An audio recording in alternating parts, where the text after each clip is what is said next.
Hey there, I'm Johnny Mac, and my luck is holding out here on July 4th week. There's still comedy news, and I have it for you. How about this one? Andrew Schulz has joined the cast of the movie Street Fighter. Remember the video game Street Fighter? There's going to be a movie, and Andrew Schulz is in it.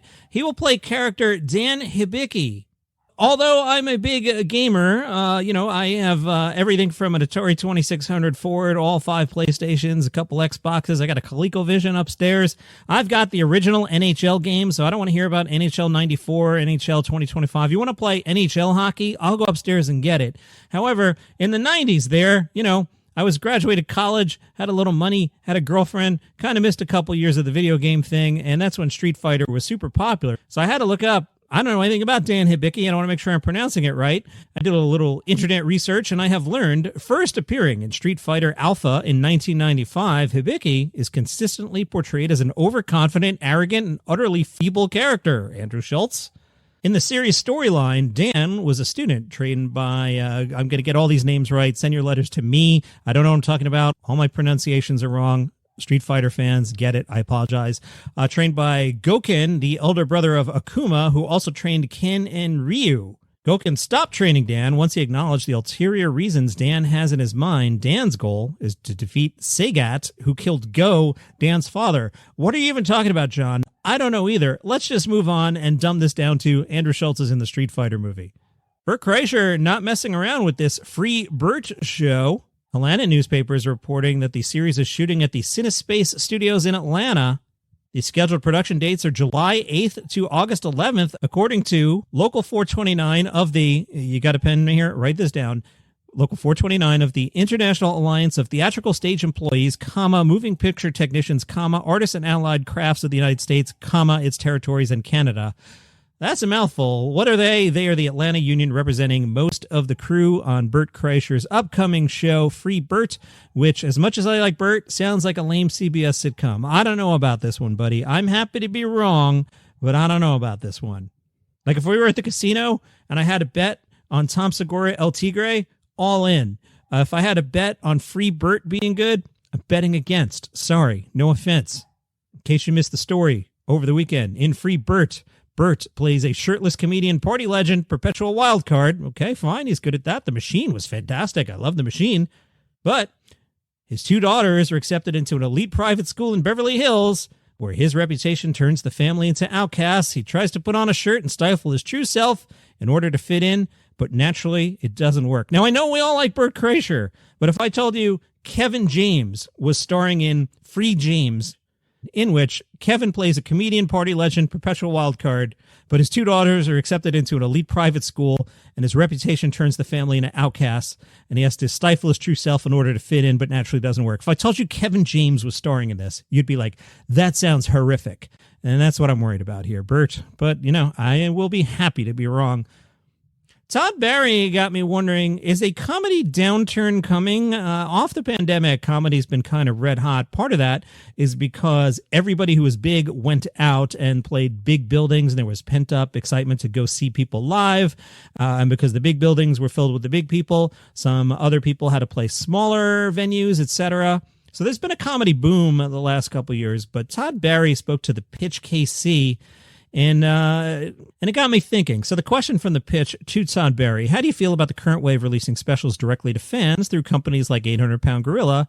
Todd Barry said, pay attention here, because this is what's got me worried via Todd Barry. Todd said, well, I mean, it's good to get it out there. If you think of it as a calling card or just an advertisement for you, it's a little different, because I used to be able to just get paid to do a special. I mean, I guess I'm getting paid in a way, but not like I used to get paid, but I don't know.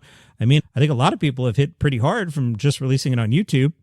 Back in the day, when people watch TV a little differently, you could say it's going to be on at this time. Whereas with Netflix, you could just watch it at your leisure. Same with YouTube. So it's nice to be able to say, if you ever want to watch this, this is where it's going to be. Sounds like he misses the paychecks. I've been doing this 37 and a half years or whatever. When I started, there was no YouTube. If you did a show, that was a one-person show. You'd make postcards for it and have to order 5,000 of them, and then you'd have 4,200 left. But it wasn't email lists. I think promotion is a big thing that's changed and people getting famous, because there are comics I run into who I think are not even professionals, and then you see they have 450,000 Instagram followers. Just staying on top of it, I find it really difficult. And I mean, when you move to New York or LA or something, I started in Florida, and we weren't really talking about TV deals or anything. We were just kind of talking about getting gigs and jokes. Josh Gondleman told the Forward.com, I try not to be disgusting. There are lots of really funny comedians who are kind of disgusting in what they say, but what you're seeing are people who don't yet have the skills to be both disgusting and funny. You can be disgusting without a lot of practice. I think comedy is a learned skill more than an innate talent. When I started, I was very tentative on stage, and I didn't have super compelling thoughts to share. He worked as a preschool teacher in Massachusetts and began to develop the, quote, ear-to-ground nature for examining my own life that allowed him to x-ray the everyday and find the comedic skeleton underneath. Gondleman told the Forward, I think so much of comedy is just about the noticing. There are so many topics that are really serious, but when you're close to them, you can see the kind of absurdity. Kevin Hart's got that show Cold as Balls. Kevin sits in a cold tub. The guest sits in a different cold tub. It's like Hot Ones, but not at all. That show. Ravens QB Lamar Jackson was the guest. Kevin Hart asked what position Kevin could play if he joined the Ravens. Kevin thought he could be a slot receiver. Lamar Jackson said, we might have you on the sideline. On Gossip Corner, Adam Sandler was seen in New Jersey working on his basketball game.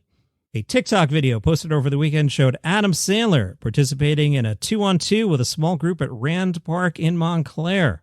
Also on Gossip Corner, comedian Seann Walsh was mugged in London. His phone snatched out of his hand. He was walking down the street in broad daylight. Sean has used Find My Phone and has reported in. His phone is now on Huaqing South Road in Shenzhen, Guangdong, China. He joked, if anybody happens to be in the area, please go get his phone. I mentioned this yesterday from Variety. Rob McElhenney. Rob McElhenney. Say it with me. Rob McElhenney. Say it with me. Rob, R-O-B. Rob, you got it? Say it with me. Rob. Okay. Now say it with me. McElhenney. Now that one's a little hard. All right, let's break it down. McElhenney. All right, let's practice. Mackle. You say it. Okay, good. Good job. Now say Henny. Okay, good job. Now put that together. McElhenney. All right, let's put the whole thing together. Rob McElhenney. You got it? Rob McElhenney? Now say it fast. Rob McElhenney. Okay, good. You could guest host the show someday. Rob McElhenney has legally filed in Los Angeles to change his name to Rob Mac. Now, I'm of a couple minds here. One, I think a person's name is super important. I try to get people's names right. Like, for example, I play volleyball with this guy, Alex. The first time I met him, he goes, hi, I'm Alex. I've been calling him Alex. Then I noticed on the roster, his name is Alexi. And I said, I can say Alexi. Do you go by Alexi or Alex? And he's like, Alex is fine. So fine. I'll call you Alex, but I'll also call you Alexi. So if Rob McElhenney wants us to call him Rob Mac, I'll do it. But I think Rob is really overthinking this. I'll give you an example. If you're in the Facebook group, which is Daily Comedy News Podcast Group, you may know that my name isn't Johnny Mac. My name is John McDermott. It's not a secret. I'm not hiding it. Why do you go by Johnny Mac? Here's why. Even though it's my own name, if I go, hey, it's John McDermott with today's Daily Comedy News, the N into the M is very hard to say, even though it's my own name. Whereas the, hey, it's Johnny Mac rolls. I just first discovered this doing college radio at Fordham University in 1987. It's hard to say John McDermott quickly. Johnny Mac rolls off the tongue. And in Sirius, people started calling me Johnny Mac. So I haven't adopted it as the name I use hosting podcasts. Rob McElhenney had told Variety about a month ago. People already called me Rob Mac or Mac, obviously from the TV show. It's Always Sunny in Philadelphia.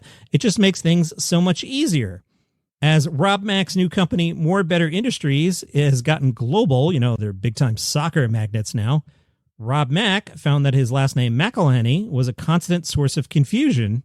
And he explains that's why, as our business and our storytelling is expanding into other regions of the world and other languages in which my name is even harder to pronounce, I'm just going by Rob Mac. As I get older, and people are more prone to calling me Mac or Sir, I just say Rob or Rob Mac, and I find that makes things a lot simpler and easier. People already call me Rob Mac or Mac, obviously from the television show, and that makes things easier. Mr. Mac, all that makes total sense to me. Again, from Johnny Mac to Rob Mac, totally get it, bro. But why are you legally changing your name? For example, are you familiar with the singer Paul Hewson? Perhaps not. If I tell you his name is Bono, do you know who I'm talking about now? So if you read a newspaper article, it'll say, Bono has a new special out on Apple TV. You know who that is. He didn't have to change his name from Paul Hewson. Are you familiar with Gordon Sumner? You may know him as Sting. Same note. Are you familiar with Johnny Mac? Same note.